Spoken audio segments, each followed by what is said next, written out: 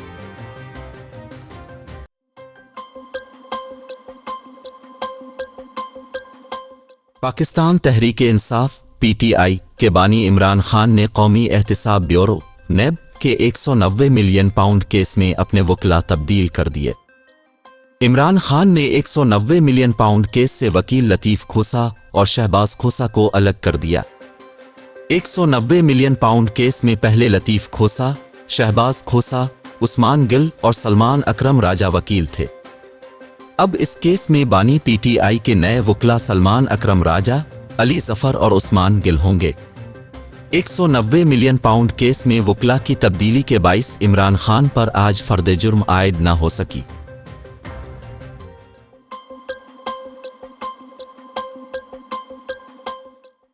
قومی سلامتی کمیٹی نے ملکی سالمیت اور خود مختاری پر کسی قسم کا سمجھوتا نہ کرنے کے عزم کا اعادہ کیا ہے۔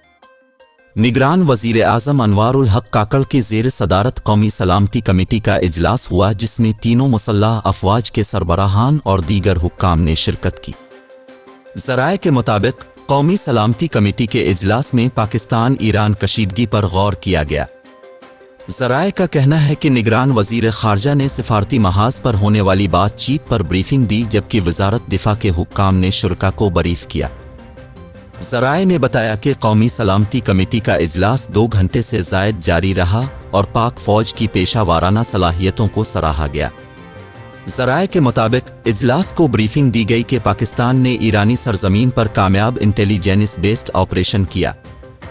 پاکستان نے ایرانی سرزمین پر موجود دہشت گردوں کے خلاف کارروائی کی جبکہ اجلاس میں پاکستان کے ایران میں تعینات سفیر نے بھی بریفنگ دی۔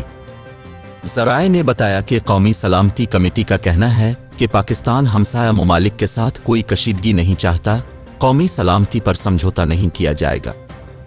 ذرائع کے مطابق کمیٹی نے ملکی سالمیت اور خود مختاری پر کسی قسم کا سمجھوتا نہ کرنے کے عزم کا اعادہ کیا۔ یاد رہے کہ گزشتہ دنوں ایران نے پاکستان کی فضائی حدود کی خلاف ورزی کرتے ہوئے بلوچستان کے علاقے پنجور میں ایک چھوٹے سے گاؤں پر میزائل حملے کیے جس میں 2 بچیاں شہید اور 3 زخمی ہو گئے۔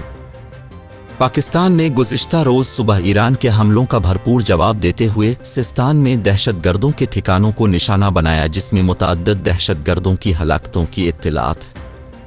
ایران کے سرکاری میڈیا نے بھی سیستان میں پاکستانی فورسز کے حملوں کی تصدیق کرتے ہوئے بتایا کہ حملوں میں ہلاک ہونے والے ایرانی شہری نہیں ہیں۔